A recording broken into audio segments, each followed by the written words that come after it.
All right. Thank you guys so much for joining us on the Krista and Ed show.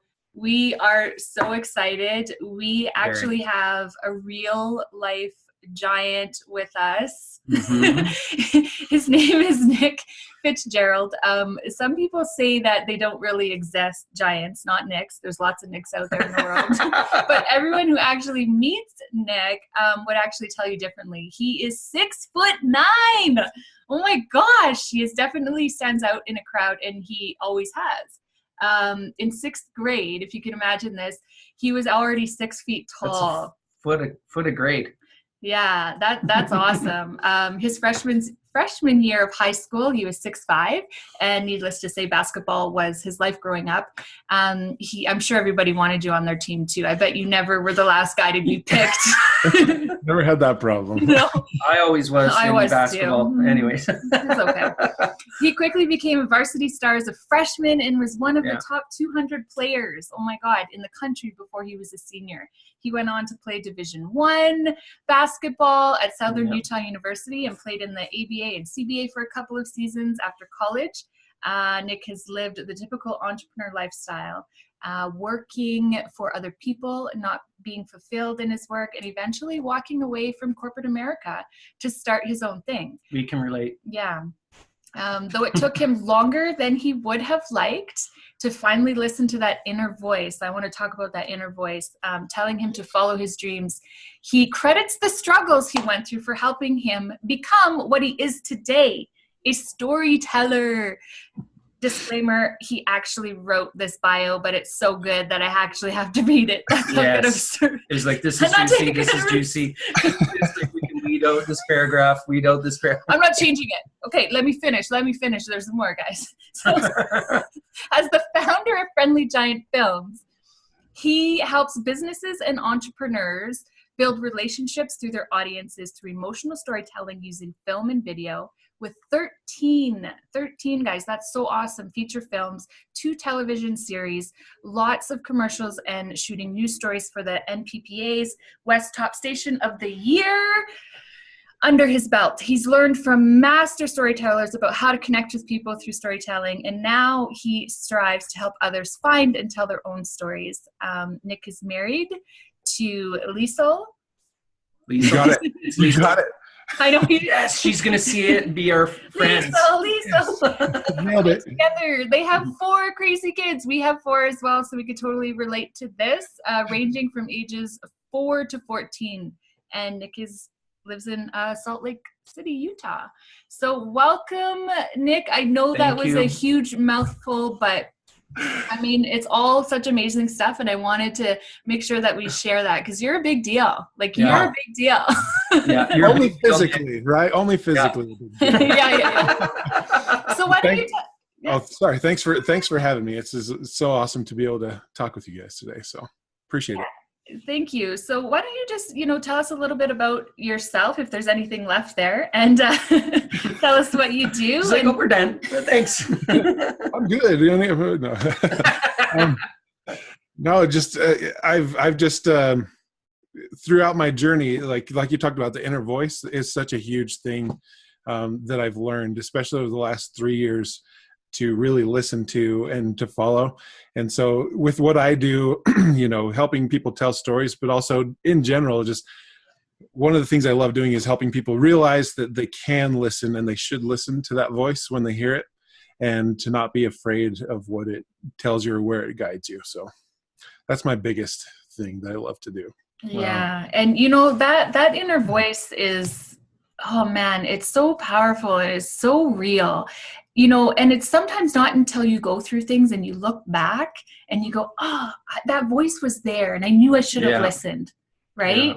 So, and some people ignore their inner voice for a long period of time, not naming myself, but yeah. That's how it was for me. Yeah. Yeah, absolutely.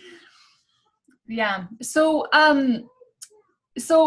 by storytelling, I guess, it's so interesting to me because it's actually, I've been trying to work really hard right now, especially since we're going into business together, of pulling out our stories online, because, you know, when you have a business that's in person or brick and mortar, sometimes like you can walk into a restaurant, you know, within the first few minutes if you like the place, right? There's a smell, there's atmosphere, there's all of these things that tie into that. So online, it can be a little bit tricky sometimes to really, you know, get your story out there or the wording and grab the attention so that people can feel those same things. So that's what you do really through video, right? Yeah, exactly. So I love combining, you know, elements of story with music and visuals and all those things. When you put them all together, it's super powerful. Like I talk about a lot that audiences remember a powerful story. Like you think back to any experience that you've had, or that, whether it was a historical event or, you know, your wedding or the birth of your children or whatever it might be, you remember the sights, the sounds, the smells, the people you were around, the way that you felt. And so finding ways to quantify and put those things into something that's tangible to communicate to other people is so powerful, because, you know, when it comes to storytelling, humanity and history is storytelling, right? Everything's passed down from generation to generation because somebody was there and experienced it, and they shared their story and it touched somebody else's heart, and then they took it to their tribe, and it keeps going, right? So when it comes to telling your own story and thinking about it, one thing I find in common with a lot of people is they don't believe that they have a story. They're like, oh, I'm a stay-at-home mom, or whatever it is. Like, even if I've talked to some people like, oh, I own like 10 restaurants, or, you know, and I'm like, you only own 10 restaurants, right? Yeah, no big deal. People don't believe that they have an interesting story to tell. So one, realizing that you do have a story and that it can have impact in at least one person's life for good, right?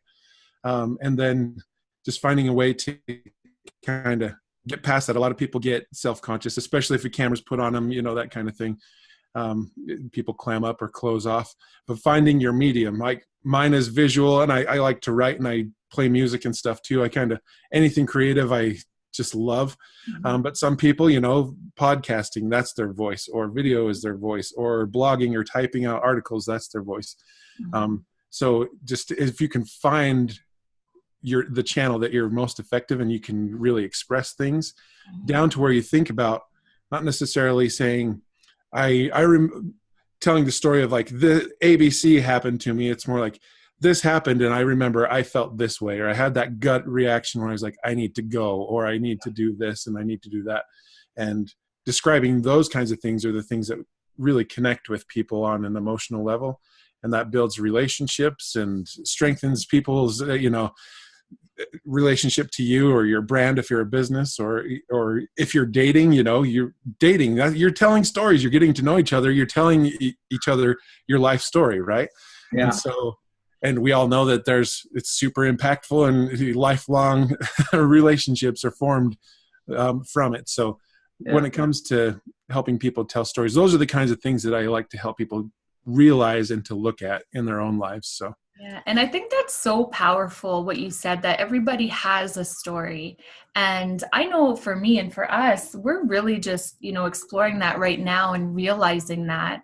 And it's actually pretty therapeutic to go through the process, because it actually forces you to also be vulnerable, right? And like those raw emotions that we bury and we don't sometimes want to show or tell, but it's part of your story. Right? That's what connects other people to you, and they can relate to you. So yeah, I absolutely love what you're doing. I think I told you this before, briefly on Facebook, but I've kind of stalked you a little bit, and it's so funny because we were at the event in Boise, and I saw you, right? Well, obviously, because you're the tallest guy there. Right. No, but I was like, and it looks interesting. It was actually after that event when I started like, who was that guy? Because there was something about your energy that really pulled me. And I have to say, like, I'm kind of introverted, right? So I'm good behind the camera and from a distance. Yeah. So in person, I'm just not the person who's going to be like, hey, how are you? Next time, maybe now, right? But right. So I wouldn't have probably gone up to you anyways, but I was like, there's something about this guy. I don't know what it is, but I need to know who he is, right? And then, cool. You know, you're very recognizable too. So when I, you know, put it together online, I was like, oh my God, he's awesome. Like, usually she does this. She's like, who is that guy? Go say hi. Hi. and then, yeah. So it's kind of funny how that works. We work that kind of team thing because I'm really comfortable with just going and up to somebody and saying, hey, how are you doing? And being able to genuinely look in the eye and shake their hand and build a rapport, right? So that's why I find it fascinating behind the camera and behind when you're online, how that is quite difficult to do, you know? And so I admire the fact that you have the ability to weave it. And it's not just the copywriting, the writing part, but then it's the music and then it's the actual visual. So it's really not, it's far more complex to create that overarching narrative or be able to see it in your, the vision for it and kind of weave it and make that happen, right? I was going to ask you, like, how did you pivot? Like, you basically had this, you know, direction arc related around pro sports and basketball, and then you just like did this, you know, and I mean, you know, crushing it. So it's like, how did you go from that, from there to here? It's usually you go, okay, I'm going this direction. Yeah. So, you know, I've played basketball since I was 8, and it's funny, if there was like an odometer, I'd like to know how much distance I've covered, you know, running up and down basketball courts my whole life. It's funny. After I played in the CBA and the ABA for some teams here in Salt Lake, both of the franchises like ended up going under.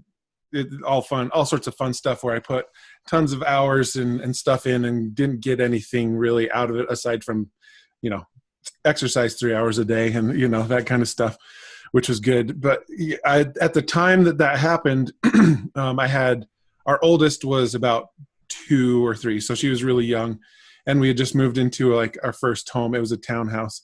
And I just kind of had that moment where I'm like, I was working a 9-to-5 job while I was doing the basketball stuff, and just kind of juggling things. But then it kind of got to the point when that second team went under, I just had that moment where I'm like, do I want to, because the Denver Nuggets at the time were really bad. This is like the bad that led them to getting Carmelo Anthony bad, right? So, and that's just a 5-hour drive or so from where I live. And they had a free agent like open camp where people from anywhere could just come, show up and practice or try out for the team. And so I show up, or I was deciding if I wanted to go to that or what I wanted to do now. And I just had that, a lot of us entrepreneurs see it, but like we're programmed in a way by society to be like, be responsible, have a regular job, you have a family, you need to take care of them. And I just came to the point where I'd put a lot in, and I kind of felt like I had reached the end of that journey. So I just went back into my career, my job, my day job or whatever. And so I hung up the shoes. I still play pickup ball and stuff like that, but I, don't play competitively anymore. I know I've got the dad bod to go along with it. So like, the kind of struggle there, but for me going through working for companies, like I worked for this company and I was the purchasing manager. They refurbished like CAT scan machines, that kind of stuff. And I did all of the purchasing for the company of parts and supplies. And I developed the whole systems on my own and made this new department. It was going really well, but I felt like I'd reached as high as I could get with that they were going to let me. Like I kind of reached that ceiling within that company. Yeah. So I left that and basically was chasing a payday where I got, I got a raise to where I was making like $42,000 a year or something. I was like, ooh, I'm making more money, but I was doing something I had zero interest in. I was just chasing a paycheck, right? Yeah. So I left a company that I'd been with for 6 years and was comfortable in my systems and things like that because I didn't feel like I was being challenged and I wasn't going to have opportunities to grow. Yeah. And so I went to this new company, and then 7 months later, I got laid off. So after that, I went through 6.5 months of unemployment trying to get, figure out what to do and find employment. And from there, I became a financial advisor. And I'm a people person. I love talking to people and like sitting in people's living rooms and just talking and getting to know them. Like if I could do that all day, every day, that's what I would do. Right. Yeah. So I did that as an advisor, and I was successful. I was in a partnership and things were going awesome, but it got to the point where two of my partners, who were father and son, decided they wanted to go on and just carry on what they were doing, just the two of them. And I had to restart my practice 3 years in, and it was just I say it's a death sentence. I failed. That's what it really boils down to. I had a whole year of trying to figure things out. And during that year, I had like $100 paychecks, and, I made, I think that year it was like $15,000 is what I ended up making that year, trying to reboot my practice. And, it kind of got to the point where I saw the writing was on the wall, and I was going to get fired because I wasn't going to hit my sales quota or that kind of thing. Mm-hmm. And I've always tinkered around with video cameras when I was a kid. I remember we had the old like RCA shoulder camcorder with the VHS tapes, if you remember those old school ones. Yeah. We always play around with them. I have no idea what you're talking about. Well, yeah, you're like 19 years old, so this is history lesson for you. It's actually 20. No. but it's like making little video reports for my school things is how I like to do things. Or me and my friends would make mock episodes of Cops where I do the camera work, and like we'd go over to a friend's house, drive over, and like just dinking around with the camera, right? So it got to the point where I knew financial advisor, that wasn't what I should be doing anymore. And so I said, you know what? You've always had this hobby, and people say you're good at it, so why don't you just jump in and see what you can make out of it? So that's at the starting of 2015 is when I started the video production full time. And, I remember the very first project I ever did, like I charged somebody $250, and I was like so scared that they were going to say no, that was too expensive, and that's how it is whenever you start something. You're like, the thing with creatives is it's not really seen as a valuable skill set to a lot of people, or at least that's how I viewed it. People thought it's a hobby and you're not going to make a lot of money doing it. And so gradually time went on and it got better, but through just working my butt off, I just wanted to build up a reel and just get experience and get practice and get my technical stuff down with the camera. That led to an introduction to the news. And I shot freelance for them almost full time that whole summer. And then being a one-man band, doing lighting and camera and editing and doing the interviewing and all those things that come with doing it all on your own, I wanted to see what it was like to work on a crew.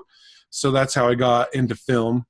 My first day on an actual film set, I was carrying water bottles across the park all day and then just handing them out to the cast and crew. I wasn't paid, I just like wanted to be on set and see how it worked. And through that, I made a bunch of introductions and they invited me back. And by the end of that movie, I came on like halfway through. By the end of that movie, I was working on the camera department, I worked on doing the slate, that type of thing. And was doing all sorts of stuff and getting paid. So it was just a cool thing. And from then I just went full on into film. And now I've taken all the technical stuff and the people that I know, and now I'm helping people, find and tell their own stories now that I really have learned from masters. Like I've worked with 3 Oscar winners and Emmy winners and just all sorts of stuff. The Harmon brothers, So I've worked with people who know how to tell a good story. And so now I want to help people do that themselves. So. And you probably, from your previous experience, like working, selling, right? You went on the set and you could already kind of communicate and rapport build with all these people that really you needed to. There's probably people that go on a crew, or I know I have a friend who lives in Calgary that has done that. He keeps moving water You know what I mean? Like, you know, Yeah. so taking all of your past experience and bringing it to this so that you can actually elevate and grow in an area that you've obviously had passion since you were, you know, really a kid, right? Which is awesome. Yeah. Well, and that's the thing is, like, for the longest time, like I mentioned, I'd done music and all this other stuff. I tried really hard for like a year or two to get an inroads in music and performing live. But I look back at my old, like, you know, the Facebook memories where you can see your old posts. And I look at some of them where I'm like, oh man, I just did an awesome show. And you know, I made like $50, but I'm like, I wish I could do this for a living. I wish there was a way I could make a living with my creative abilities. At the time, I didn't really think it was a realistic thing that I could, but now obviously I know that it totally is. But the real trick, especially with any entrepreneurial venture, whether it's artistic or whatever, is that, you know, you got to put in the work and put in the miles. Like, I started off as an unpaid water distributor, right? Yeah. Like, as a 35-year-old with 4 kids, you know, some people could look at that as a step down and going backwards, right? But in order to do that, or in order to get to where I am now, I had to do some cracking and start. But like, just work ethic and stuff like that is where it makes and breaks you.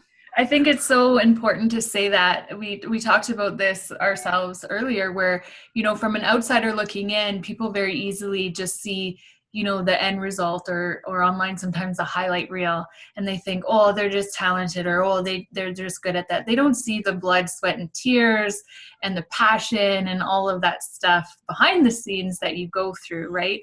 And a lot of people wouldn't carry those water bottles, you know, and they're going to stay in the same chair, right? Yeah. I'm not saying that in a bad way, but you have to, you really do, right? And it's not that you had it figured out necessarily at the time either, but it goes back to, you know, probably that inner voice. There's a calling of something that, you know, you have your eye on, or something's telling you, tapping you on the shoulder, right? This is the direction you need to go. So get that guy some water, Nick. Isn't it like Gary Vaynerchuk one time said, you know, about being an overnight success? He's like, yeah, you know, it took 15 years to be an overnight success, right? Yeah. And, Exactly. I'm assuming your wife is very supportive for you to do this pivot to where your passion was. You know, the family support is huge, you know? Yeah, absolutely. Is that at all? I always like to talk about the wives a little bit. So how is she involved with you or not? Or I know she's a support. So right. So this July we'll have been married 16 years. Wow. No, 17 years. This July. And she's a saint.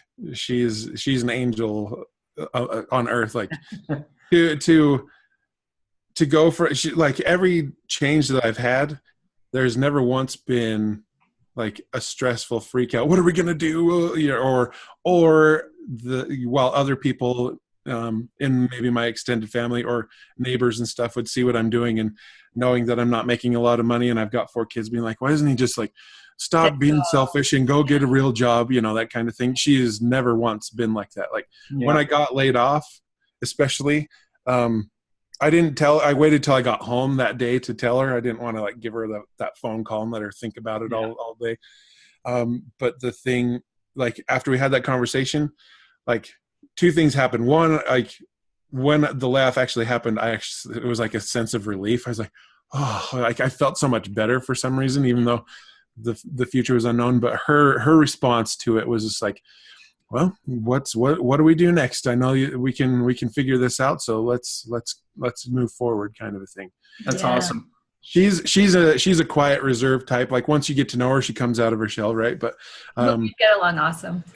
Yeah. So but then, like, you know, going through 6.5 months of unemployment because I wanted to really do something that I wanted instead of just get a job really quick. I was really trying to find what I wanted to do. And then to have like the success, like where we made more money than I had before as a financial advisor, to have all of that taken away, and life happening. And like currently we're still like renting an in-laws basement, right? Because we're just still building things up.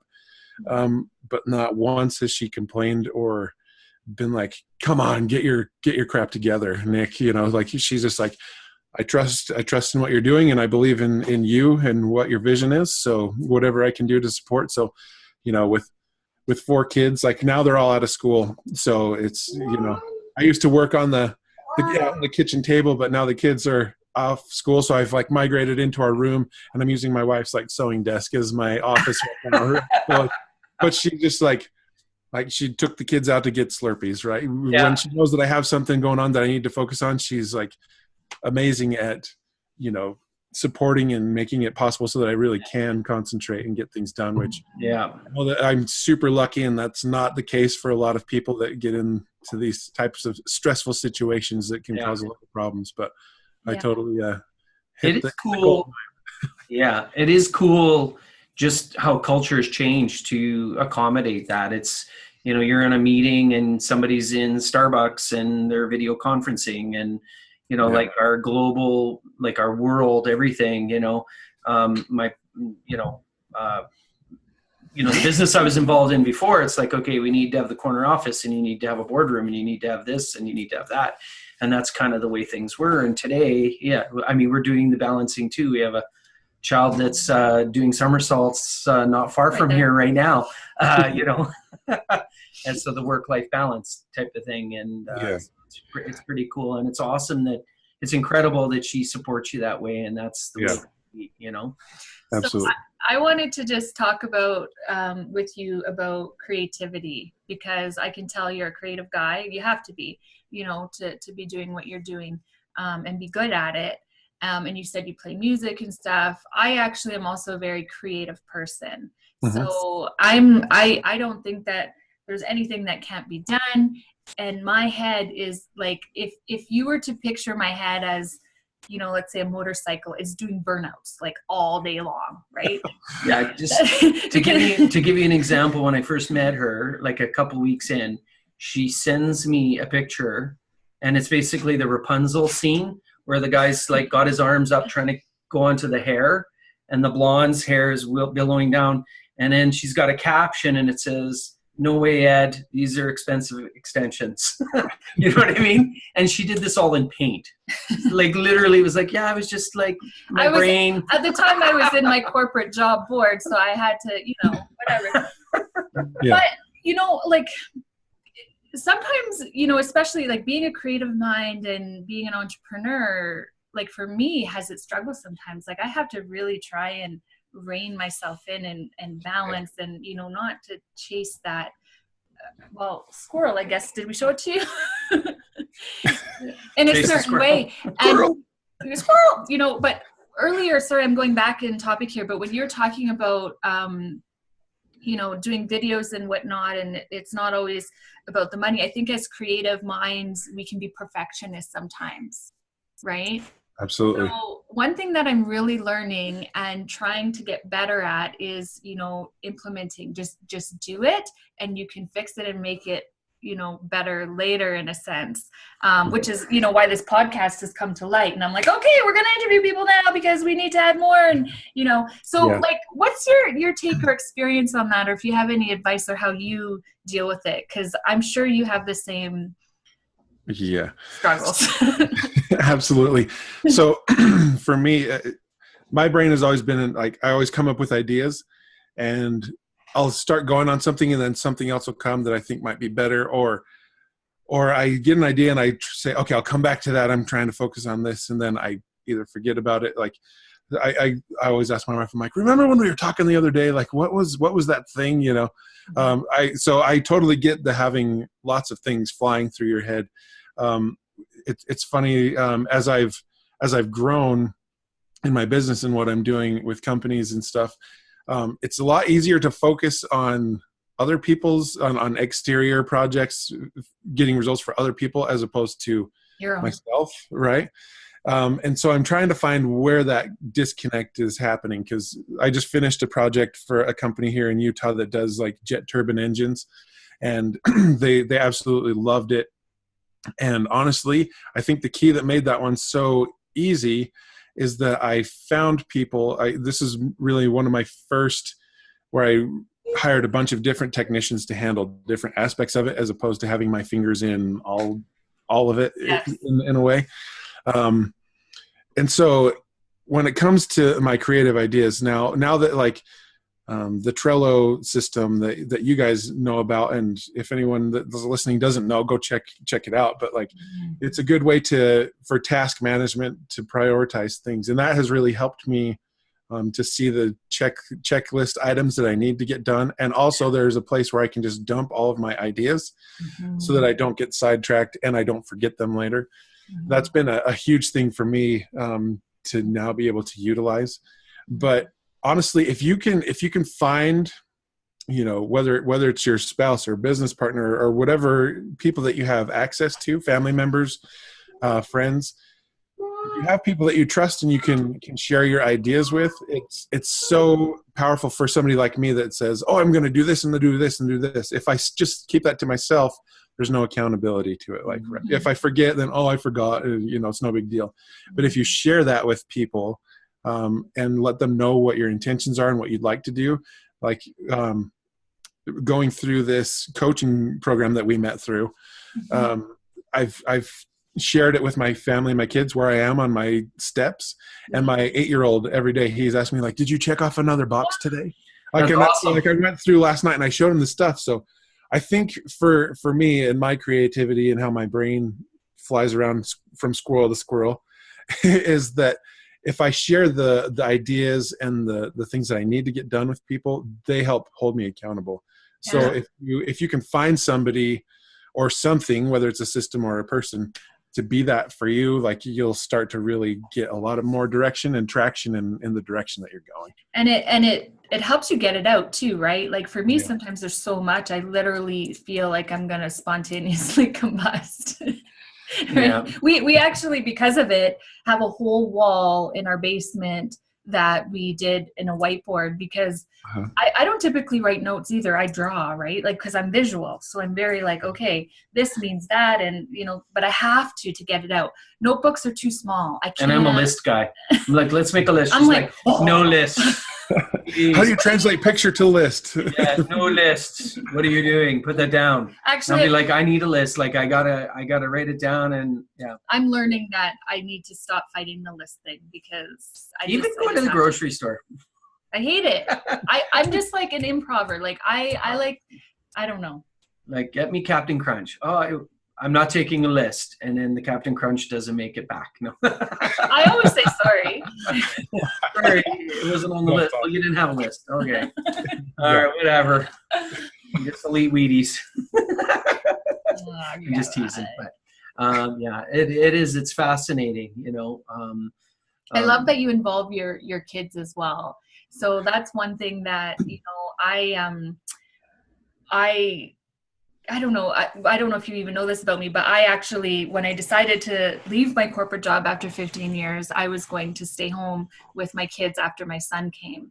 And I started a business, which at the time I think was more of a hobby for me, and it was self-discovering and whatnot. So I started an online women's clothing boutique, and it grew into a business. And I started on my phone using Facebook, right? And it's named after my daughter. And I was, at the time when I started it, it was just, I really wanted to involve my children, right? I wanted to have something that I could have for me at home, that I could feel, independent, and I was contributing financially, also a creative side to let out, but to involve my kids through the process.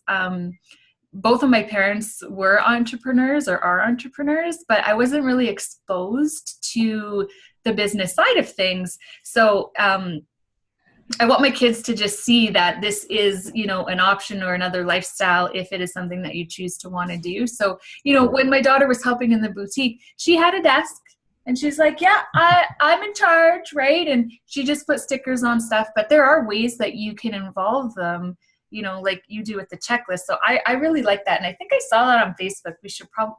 We might copy you on that. Well, and so for me, my dad's a firefighter, but he's always had entrepreneurial ideas in that spirit. But his thing that I remember growing up, he had businesses that he started, but then just the follow through, it never materialized into something that he could really make a living off of. And so one thing that I've tried to do with my kids and my family is, when I have an idea, I share it with them. When I get a check, like when I get a $25,000 check or something like that from a client from something, I show that to them and I say, look, like I never knew what my parents made growing up. And that's a thing that everyone thinks of it differently. But like, I want to be open and say, like, all this work that you're seeing me do, see this, that this is what it's for. And this is what I want to do with it. And this is how I want to improve our lives. But then to also involve them in the process as much as they want, so that they can learn that, you know, if they don't want to become a technician or something like that, or an attorney or a doctor or anything really, that if there's something that they love and they're passionate about, that they can make it happen and make it a reality. So that's one thing I've wanted to really instill in my kids as I've really jumped into this entrepreneurial world, that is that, like, I'm doing something that a lot of people that I used to work with, they'd see what I'm doing, like, no, there's no way. That's just a hobby. Like, there's no way you can do that. It. I know. You're full of it, right? And so I want to show them that, yes, you can do it. If you want to write stories and create video games or whatever it might be, like, you can do it. Like, put your mind to it and learn all you can about it. But you can do it. And that's so the thing that I struggled with when I started this business was, I was focusing on becoming really good technically at what I did, and then meeting people, right? Yeah, building my network. So I was like, I'm working hard at getting good at what I do and meeting people. And it was through a conversation with Russell Brunson where he said, I know what you're focusing on, and if you do a couple things, I'll tell you, you know, some things to do to change it. And it was all making that shift of like, okay, you have the technical skills and you know people, but you don't know how to make money. Right. I didn't know how to make a living doing what I did. And so, like, you in the little thing that you said, the email you sent me before this, where it talked about like, what's your biggest win? For me, it was just like you said, listening to that voice, knowing that I could do what I wanted, and that I could follow my passion and make a living and support my family, and, you know, help and inspire and uplift others along the way. That's just listening to my inner voice saying that I could do it. That's my biggest win. And I think for anybody who might be listening to this, who is on the fence or like in that portion of the journey where things kind of stuck and, you know, trudging through and figuring stuff out, like, don't give up on it. Push as hard as you can and do everything in your power to make it happen. And it's still, if it doesn't happen, you gave it everything that you had.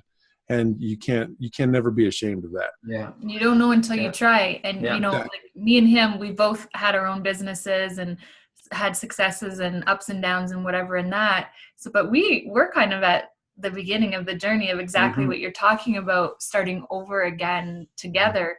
And, you know, it is scary, but it's every time, you know, we let our minds, because that's the biggest thing here, go there. We're like, there's no way or reason why, you know, this won't work unless God decides something different, you know, because we have what it takes, right? And that's it. That's the end of the story. And I don't need to know. I don't need to know the next chapter, but we're going to go with it. And we're going to do what feels right for us and what our voices tell us. So I think it's so important. And I just love being in that space in my life right now where I finally am recognizing that and listening to myself. And I think he's starting to also listen to my voice, which is good, but no, I'm just kidding. It's not that. It's, you know, it's a two-person thing here, and we have a lot at stake, right? Like we have our marriage, we have our children. You know, we both come from separated families and whatnot, and we want to break some cycles here, right? And make some changes. So it's something we're very passionate about. And in business, we want to help other families also, you know, realize that there are ways you can take stresses off yourself and make things easier, whether it's through, you know, software or whatever it is, right? So it's so cool. One thing I'd like to say that I admire what you have done, Nick, is kind of like Anthony Robbins says, you know, if you want to take the island, you got to burn the boats. You know, And you really did do that, whether, you got laid off and you're like, because somebody would have, most people, the majority would just go and now find something else and trudge along, right? And you're like, no, I'm going to work on my craft and the things, and then listening to your inside voice. It's like really cool. Yeah. Well, and to that same point, when it came to the point when I wanted to jump in on doing the video stuff full time and the storytelling, some people did ask like, well, that's cool, but why don't you get like a job and then work on that on the side? I'm the type that if I have to jump in both feet and burn the boat so that I have all my focus on this. I've had my focus here, and then I have a family and all these other stuff. Like that's going to go to the wayside. I'm going to focus on the thing that's bringing me money right now. Right. Mm-hmm. And so for me, and not everybody's personality is that way. Some people need that side hustle and that's how they do it. And that's totally fine. But for me, I definitely had to burn the boats and jump in because I'm a sink or swim kind of guy. Luckily I'm tall, so I can reach the bottom of the pool a lot of times. I hate water, but if you were in the pool, I'd go in. Okay. You saved me, right? But it's just one of those things that with basketball, the reason I was successful is I had coaches and like I did what they told me, and that's why I was successful. And to start out my business, like I just had my own guts and instincts. So I just like, I'm going to listen to those and do what it tells me and see, and then go from there. And so as it's built and now I am able to interface with a lot more people and get input and feedback and coaching and things like that. It's just really ramping up from here. But like you said, yeah, burn boats, take the island. If you have that escape route, then it's always going to be in the back of your mind as a safety net. And so then you're not actually really giving it all. So would you be able to give us kind of like one tip for our listeners, something like that you've learned, because you've gone through this incredible journey and arc and following your gut and passion, and so we're just interested if you have something you want to share. Yeah. The biggest piece of advice or a tip that I can give to anybody with any business is like, don't let your mind talk you out of things. Your mind is there to help you analyze things, but like if your heart tells you to go call this person or to reach out to this person or to change your product or whatever it is, if your heart tells you to do something, do it. Like every success that I've had throughout my entire life, but especially in business, has been from following my heart and not letting my mind and the fear that creeps in talk me out of it. So reaching out to certain people, like through this coaching program that we met through, some of the people that I've reached out to, like I've just had the thought like, hey, send them this message today. Yeah. And like, while some of them haven't translated to like immediate business, I know it will at some time, but like you'd be surprised. It's not surprising really when I get the message or the response back to be like, oh my gosh, thank you so much. You have no idea how much I needed to hear that today or how much it meant to get that little video message from you today. Yeah. Doing that, like leading your business with your heart, has been something that's been discouraged and kind of seen as a weak thing, I think, in society. So if you can lead with your heart and connect with people, everything that business especially is relationships. Yeah. If you want good relationships, you lead and you follow your heart. Like, think of when you're dating somebody, or that leading up to that first kiss or proposing or whatever it is, those milestones, like that fear and those butterflies that you have, there's like, oh no, I don't want to put myself out there because I don't want to get hurt or whatever. But we follow and trust our heart and amazing things happen, right? Yeah. So why not also do that with your business? Yes. Lead with the heart. We've literally had this kind of conversation even probably today, right? Where you're and I guess I'm having maybe a bit of an epiphany. It's the people, if you're following your heart and you're communicating that and they're not connecting with you, then they're probably not the client you want anyways, right? Exactly.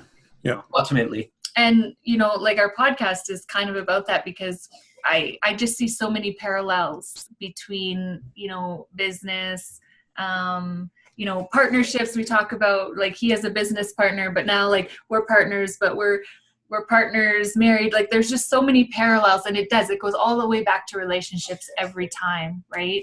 Even if you're not in business or an entrepreneur and you're listening, you know, relationships with your team at work or your coworkers and all of that kind of stuff. It all translates the same, the message. Yep. I love it. Yeah. I love it. I keep saying that. Love it. Love it. Our little guy does that. He goes, I love it. That's like talking like him. Her nuances. I can't help it. I've been home for 4 years, okay?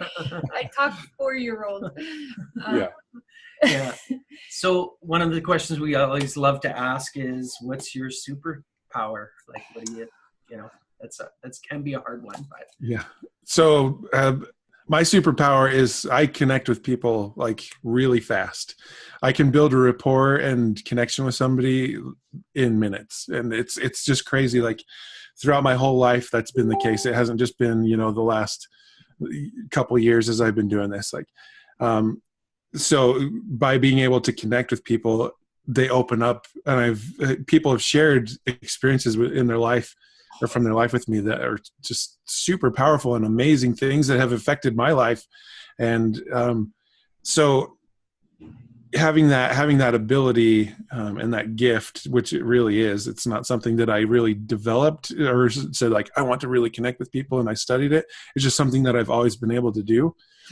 And by being able to harness that and then combine it with the skills that I have with storytelling, like it's been amazing to see. Like there's nothing better than me working with somebody on a story, and I go and I film and I do all the stuff, and then I edit the story together. And I'm either crying while, you know, putting it together, or my cheeks hurt from smiling so much. But then like when I send it off to them and they watch that first like rough cut after I've kind of gone through things, and they're just like, wow, their mind is blown. Like to know that I can have that effect and help people like shed those tears about their own story when they watch it. Like that's super lucky that I have that. And so connecting with people, that's my superpower. Yeah, awesome. That's so awesome. And as you were saying that, I was like, it really is. And I think it's good that you know that, but it's actually beyond you, because what I said earlier about, you know, you have this aura about you that drew me to you, where it was like, yeah, I don't know. It's really cool. And I do feel that exactly with you. So that's cool. Appreciate that. Yeah. So do you have any questions for us? This is one that I've been thinking a lot about, because I've listened to some of your previous episodes and those things like that, and just seeing what you guys are doing. Like, what was the thing that finally caused you both to be like, okay, like we've had our own thing. It is time for us to unite and go together. What was the catalyst? What was the thing that made you make that shift? For me, it probably just not happy where I'm at and not fulfilling my why or even identifying with it, you know. And I would say Krista's been the catalyst for that. She's like, hey, there's a better way to do things and feel fulfilled and not feel like you're just in the grind and kind of burnt out. I think that would be you know, where we've had many discussions over a long period of time about this. And then we said, you know what, let's do this. Well, I was fortunate that when I left the corporate world and started, you know, staying home with my kids, I did a lot of self-exploring in the last 4 years. So through the boutique, I did a lot of that kind of stuff. And that's when I recognized that, you know, I was impacting people as well without meaning to, right? And it was just so powerful. And it was like, okay, this is what drives me, right? I'm not motivated by money. Yes, we all need it. And I like nice things and whatever, but that's not what drives me. Now, when I was in my corporate job, you're so caught up in the grind that you don't even have time to necessarily self-explore and all that stuff, especially with family. You come home, you're tired and all that. So to some degree, like he was out there, you know, running the business and stuff, and I was home and I was doing all this self-exploring, and then he got to be a part of it. Like every Christmas, I go to the Ronald McDonald House and I donate a shopping spree to the moms of the house, right? And it's just a selfless thing, and, you know, and the family, and he just, I guess he started to see too, Yeah. you know, like, okay, wow, like what you put out there comes back, and you don't have to just chase every client because they're draining you, man. Like, you know. Well, and I want to talk to this for just a few seconds, but literally that the shopping spree event she put on at the Ronald McDonald House, and if you know anything about it, it's all these families that are in duress. They have a sick child and they're staying in this home and they're being supported. So Krista, out of the bottom of her heart, is giving a shopping spree to each mom, and in fact the grandmas as well. And so 2 years ago, she found these necklaces that were inspirational. It was like, you know, she believed she could, so she did. And she wanted to give them as well. And in my mind, I was like, oh, you're like, this is costing money. This is costing more money, right? I'm inspiring like, yeah. So anyway, she was giving these out as well as the shopping spree. And then, you know, months later, we get this video from a lady.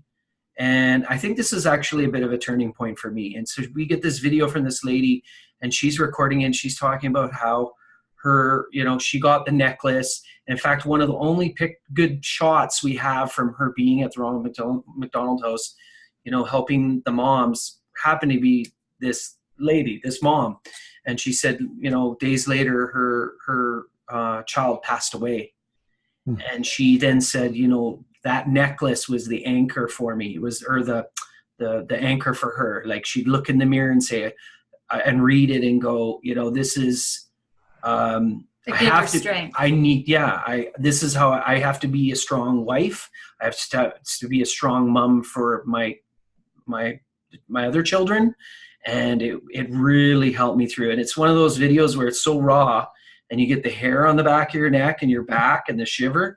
And I went, and then Krista turns to me, she says, that's why I do this, right? And I went, oh, like, it was like a light bulb went off. It's like, I'm not, you know, she was fulfilling her why. Like, we were both people. crying. We didn't even meet. It was so unexpected. And it was like, and then just the thousands of women that have reached out to her from her not just selling product, but trying to connect with people and give them inspiration to better their lives and to connect with them. You know, she has an army of these ladies that love her, right? But so I think, like, for me, what I've realized in that process as well is that what I fell in love with and what I like is helping people. Yeah. So the boutique is just another platform. Do you know what I'm saying? So now it's like, I want to go another level and help families. Yeah, absolutely. Yeah, it's awesome. That's so cool. Hopefully we answered. No, that's and then like, okay, all right. No, that's the thing that's awesome is that, you know, it maybe the thing that changed isn't exactly what you're doing, like, in your business. It's just like everyone has those moments that put you on just like a little change in degrees in your journey, right? Yeah. And just by a matter of 2 or 3 degrees, your final destination and impact can be huge. You don't have to always make these huge, like, drastic changes. Like, you just do little shifts, and as you go, like, the effect and the impact that you guys have had in the families of those people from the Ronald McDonald House, like, you didn't, you know, they didn't become clients and give you lots of money or that kind of stuff. But never expected it. And it wasn't the purpose of it. Yeah, exactly. It wasn't the purpose, but it puts you on that path to be able to be prepared to listen to that call when it came, that internal call. And you like,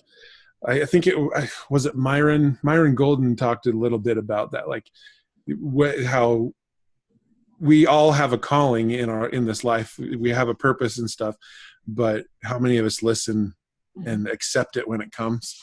And so by qualifying yourselves, by doing those other things, it's led you to this awesome new thing. And the impact that you're having on people's lives and businesses and their families and stuff is huge, because you're combining your strengths together and just like multiplying it by, you know, your individual awesomeness is now like, you know, 10x because you combine forces. So good on you for doing it. That's so cool.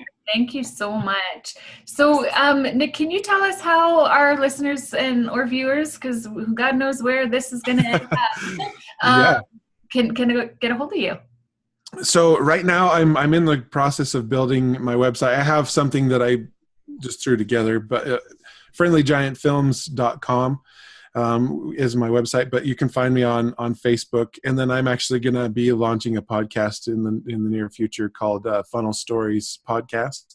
Mm-hmm. So those are some ways that you can find me. But yeah, just I accept friend requests and things like that. So like whatever I love making friends. So okay, I'll send you a friend request. Okay, for sure. You. But it's just one of those things where any way you can find me, just reach out and say, hey, I'm happy to be a support and a resource in any way. Even if like you're wanting to tell your own story and you use somebody else to implement and go thing, like I'm happy to be a resource and help people, because that's just what it all really boils down to. So whatever I can do to help you or anybody that's watching or listening to this, never hesitate to reach out. So. Oh, thank you. So awesome. We appreciate it so much. This was great. Yes. Thank you so much. It's been cool. All right. Well, we will definitely be in touch. And yeah, thank you. Have an awesome day. You're welcome. Thanks. You too. And tell your wife she's awesome. I will for sure. Bye. See ya.